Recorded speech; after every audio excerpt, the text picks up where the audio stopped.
তো যেটা বলছিলাম যে যেহেতু এখনো পর্যন্ত বিএনপি নামক যে দল, এই দলটি রাজনীতির সঙ্গে আমি জড়িত, বিশ্বাস করি।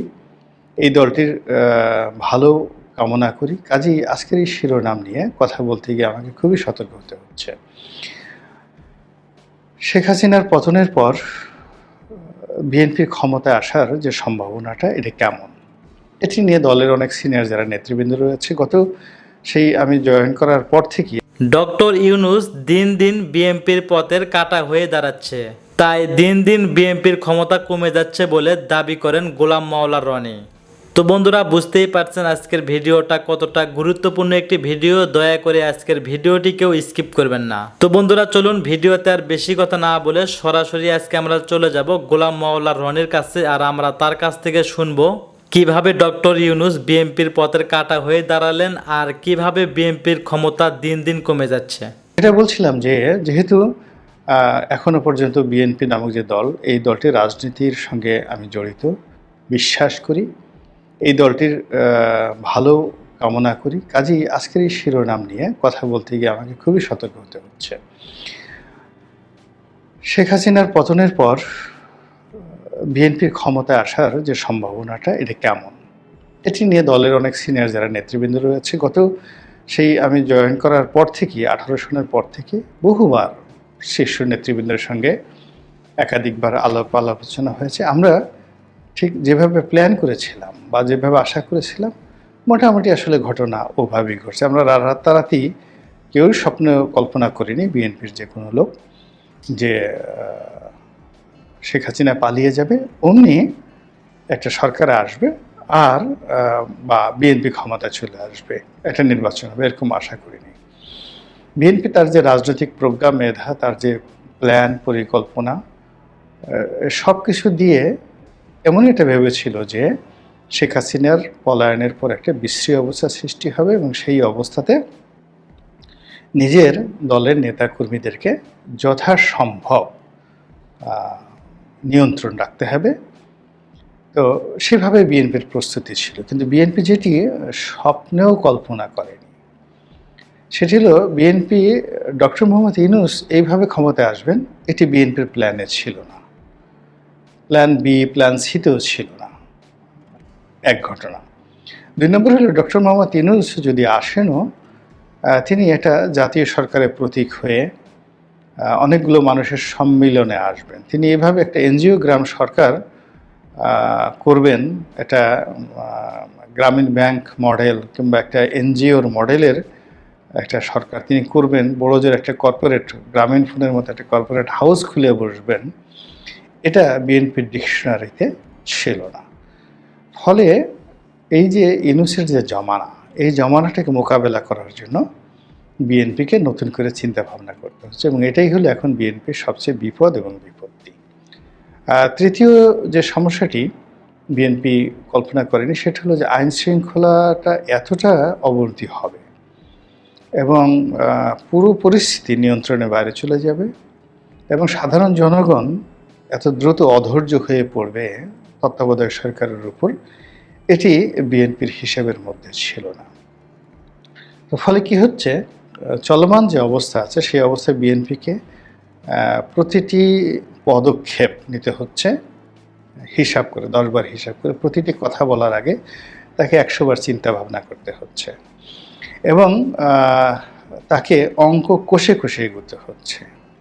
এখন তারা কি ডক্টর মোহাম্মদ ইউনূসকে সাহায্য করবে কি করবে না, তারা কি বিরোধিতা করবে কি করবে না, তারা কি ইমিডিয়েটলি নির্বাচন চাইবে কি চাইবে না। এর কারণ হলো বিএনপি আগের থেকেই তারা শেখ হাসিনাকে চলে যাবে, একটা রিফর্ম হবে, এর জন্য 2 বছর 2.5 বছর সময় লাগবে, এটা বিএনপি যৌক্তিকভাবে মেনে নিয়েছিল এবং এটা আমি বলবো যে 18-19 সনেই বিএনপির একটা সিদ্ধান্ত ছিল যে যারাই এই অন্তর্বর্তীকালীন সরকারে আসবেন, তত্ত্বাবধায়কে আসবেন বা ইভেন মিলিটারি গভর্নমেন্টে আসবেন, তাদেরকে নিরবচ্ছিন্নভাবে 2 বছর সময় বিএনপি দেবে, তা রাখবে, বলবে না। কিন্তু যেভাবে এখন আইনশৃঙ্খলা মানে পরিস্থিতি অবনতি হচ্ছে, যেভাবে সব কিছু নিয়ন্ত্রণের বাইরে চলে যাচ্ছে, মানুষের জীবনে নাভিশ্বাস উঠছে এবং বিশৃঙ্খলাটা বাড়তে বাড়তে বাড়তে এটি এখন বিএনপির নেতাকর্মীদের উপরে উঠে আসছে। ডাকাতি করছে লেদু আর নাম পড়ছে গেদুর ফুল, কিংবা ধর্ষণ করছে গেদু, নাম পড়ছে লেদুর ফুল। এবং যেভাবে মামলা হচ্ছে, যেভাবে মোকদ্দমা হচ্ছে, চুরি হচ্ছে, ডাকাতি হচ্ছে, রাহাজানি হচ্ছে, ধর্ষণ হচ্ছে, এরপরে অরাজকতা হচ্ছে, বিশৃঙ্খলতা হচ্ছে, ব্যবসা বাণিজ্য একেবারে ক্রমশ একেবারে তলানিতের দিকে যাচ্ছে, এবং প্রতিটা মানুষের মধ্যে অশান্তির আগুন দাউ দাউ করে জ্বলছে। এই বিষয়গুলো ডক্টর মোহাম্মদ ইউনূসের নেতৃত্বে একটি সরকার হবে, যাকে আমরা এত বড় মনে করতাম, যাকে মনে করতাম যে এই পৃথিবীতে যদি শ্রেষ্ঠ মানুষ, জীবিত কিংবদন্তি কেউ থাকেন, তিনি ডক্টর মোহাম্মদ ইউনূস, এবং তাকে আমরা নেলসন ম্যান্ডেলার চেয়েও অনেক যোগ্য মনে করতাম, এবং তাকে মনে করতাম যে he is a man, is a unique man, not to be discussed, not to be compare with anybody. তার সঙ্গে আসলে কারো তুলনা হতে পারে না, neither with Napoleon Bonaparte, neither with Julius Caesar or anybody else. Yunus is unique. Yunus is unique. তিনি আকাশ থেকে তারকা এনে আমাদের বৃক্ষরাজি তে এমনভাবে সাজিয়ে দেবেন, মনে হবে যে আকাশের তারকাগুলো জোনাকি পোকা হয়ে অমাবস্যার রাতে আমাদের এই পৃথিবী আলোকিত করছে, বাংলাদেশ আলোকিত করছে। আমরা তাকে নিয়ে আলোচনা করতাম, তার একটা অলৌকিক ক্ষমতা আছে, সেই ক্ষমতা দিয়ে তিনি বাংলাদেশে দুধ এবং মধুর দুটো নহর প্রবাহিত করে দেবেন।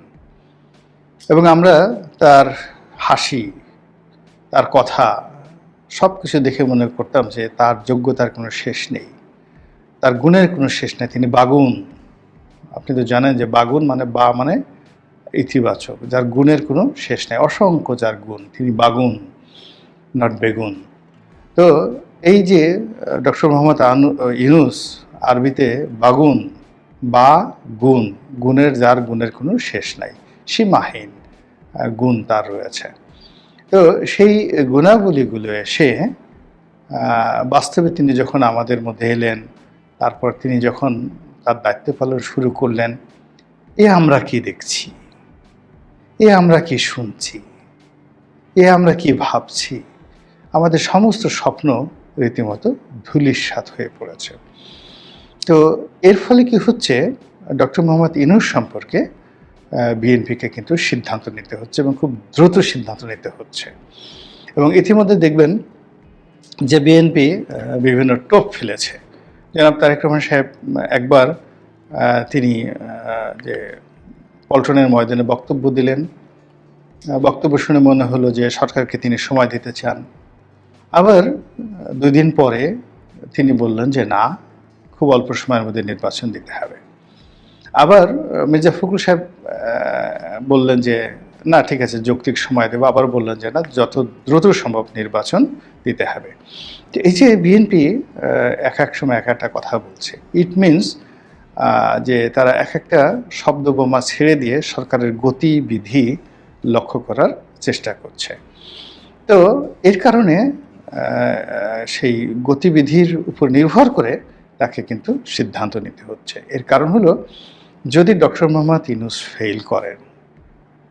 ফেল করার ফলে তাহলে এখন যে অবস্থা আছে তার চেয়ে আরও খারাপ অবস্থা তৈরি হবে, ভীতি ছড়িয়ে পড়বে।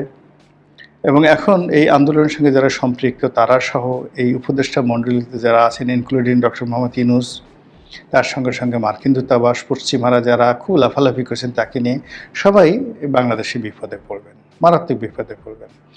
এবং এই বিপদের অনেকগুলো গন্ধ আমরা দেখতে পাচ্ছি। এর কারণ হলো ফিলিস্তিন পরিস্থিতি নিয়ে, মানে যাকে বলা হয় ইসরায়েল, ইরান এবং তুরস্কের যে সম্পর্ক এবং আমেরিকার সম্পর্ক, এরকম একটা সন্ধিক্ষণে গিয়ে পৌঁছে গেছে যে সেখানে লেবাননে ইসরায়েলের নৃশংস হত্যাকাণ্ড, সেখানে হামাস প্রধান এর আগে ইসমাইল হানিয়া মারা গিয়ে তারা মেরে ফেলেছেন। তারপর যে হিজবুল্লাহর প্রধান হাসান নাসরুল্লাহকে তারা মেরে ফেলেছে, ইসরায়েল মেরে ফেলেছে। এবং এখন সবাই ভয় পাচ্ছে যে ইরানের যে ধর্মীয় নেতা আয়াতুল্লাহ আলী খামেনি, তাকে হত্যার নীল নকশা নিয়ে ইসরায়েল এগুচ্ছে। এখন এই অবস্থাতে রাশিয়া এবং ইরান এই দুটো পরাশক্তির কোনো উপায় নেই, যাকে বলা হয় ইসরায়েল আক্রমণ করা ছাড়া। তাদেরকে যদি বেঁচে থাকতে হয়, টিকে থাকতে হয়, শুধুমাত্র হুমকি ধামকি দিয়ে টিকে থাকা চলবে না, তাদেরকে এবার সরাসরি আক্রমণে যেতে হবে এবং সেই প্রস্তুতি নিয়ে তারা এগোচ্ছে। এটি গেল এক। আর ইরান যদি না, ইরানকে অবশ্যই ইসরায়েল আক্রমণ করতে হবে এবং সেই আক্রমণ করার ফলে বাংলাদেশের যে 18 কোটি মুসলমান রয়েছেন বা এই যে এখন যে ইসলামাইজেশন রয়েছেন, তাদের মধ্যে যে জাগরণ তৈরি হবে, সেখানে আমেরিকার প্রিয় ভাজন হিসেবে কিংবা ইংল্যান্ডের প্রিয় ভাজন হিসেবে, পশ্চিমাদের প্রিয় ভাজন হিসেবে ডক্টর মোহাম্মদ ইউনূসের জন্য এই বাংলাদেশে বসে শ্বাস নেওয়া, প্রশ্বাস নেওয়া, হাসি দেওয়া, খাবার খাওয়া সত্যিকার অর্থে খুবই কঠিন একটা বিষয় হয়ে যাবে। কাজেই ডক্টর মোহাম্মদ ইউনূসকে সমর্থন দেওয়াটা এই মুহূর্তে বিএনপির জন্য কতটা, যাকে বলা হয়, সুবিধাজনক হবে এবং এটি আখেরে মানে শেষ অবধি তাদের জন্য ইতিবাচক হবে কিনা, এই বিষয়গুলো নিয়ে তাকে কিন্তু সিদ্ধান্ত নিতে হচ্ছে এবং ঘন্টায় ঘন্টায়, দিনে দিনে 10-12 বার করে তাকে কিন্তু সিদ্ধান্ত পরিবর্তন হচ্ছে। এখন আমার বক্তব্যটা হলো যে ইউনূস যদি সত্যিকার অর্থে সফল হন, স্ট্যাবিলিটি আনতে পারেন এবং তিনি যদি ক্ষমতায় টিকেও যান, এমনকি 5 বছরও থাকেন, তাতেও কিন্তু বিএনপির কোনো অসুবিধা নেই এবং নির্বাচন হলে বিএনপি ক্ষমতায় আসবে এবং এটা বিএনপি কায়মনোবাক্যে মনে করে এবং আশা করে এবং এটাই বাস্তবতা। কিন্তু ইউনূস যদি ফেল করেন এবং আরেকটা নতুন করে বিশৃঙ্খলা তৈরি হয় এবং আরেকটা মিলিটারি শাসনে এসে যায়, তাহলে বিএনপির জন্য আসলে সেটা একটা ঝুঁকি হয়ে যাবে। এই কারণ হলো, জামাতের জন্য ঝুঁকি হয়ে যাবে। কারণ হলো গত এই কয়েক মাসে প্রশাসন, সিভিল অ্যাডমিনিস্ট্রেশন, মিলিটারি থেকে শুরু করে বিভিন্ন জনপদে যে সকল অভিযোগের পাহাড় জমেছে, সবে কিন্তু এই বিএনপি এবং জামাতের যারা নেতাকর্মী রয়েছেন, কারো মদদে রয়েছে, কারো অংশগ্রহণে রয়েছে, বা দেখা গেল কারো প্রভাবের কারণে এই ঘটনাগুলো ঘটেছে। শিক্ষা প্রতিষ্ঠান থেকে শুরু করে সচিবালয় থেকে শুরু করে দেবালয় থেকে শুরু করে শিক্ষালয় থেকে শুরু করে আরও অনেক জায়গাতে। তো যখন মিলিটারি এগুলোতে অ্যাকশন যাবে এবং মিলিটারি, ভারতও চাচ্ছে যে এখানে একটা মিলিটারি ডিক্টেটরশিপ আসুক কিছুদিনের জন্য, এবং আমেরিকাও সেই জিনিসটা সমর্থন করবে, কোনো বই নেই। এর কারণ হলো এখানে আমেরিকার বিগ ইনভেস্টমেন্ট রয়েছে। তো কাজে এখানে যদি অর্থনীতির চাকা ঠিক মতো না ঘুরে, দেশ অস্থিতিশীল হয়ে যায়, তারা ইউনূসকে দিয়ে তাদের কোনো লাভ হবে না। বরং তারা ইউনূস সাহেবের চাইতে অনেক অনেক প্রিয় মানুষকে, তাদের একদম কাছের মানুষকে তারা কিন্তু বিভিন্ন সময়টাতে তারা একদম ম্যানেজ করে দিয়েছে এবং কোনো কোনো ক্ষেত্রে এমন অবস্থা হয়েছে জাস্ট আততায়ী হিসেবে তাদেরকে অ্যাসাসিনেশনের মতো ঘটনা কিন্তু আমেরিকা করেছে। তো যার জন্য আমেরিকাকে আসলে বিশ্বাস করা যায় না। তো এখন এই যে একটা সার্বিক অবস্থা, সেই অবস্থাতে বিএনপিকে খুব চিন্তা করতে হবে, ভাবনা করতে হবে। ইউনূসের পক্ষে থাকতে হলেও বা তাকে সুযোগ দিতে হলেও তাকে চিন্তা ভাবনা করে দিতে হবে। আর যদি ইউনূসের বিরোধিতা করতে হয়, তাও খুব শক্তভাবে করতে হবে।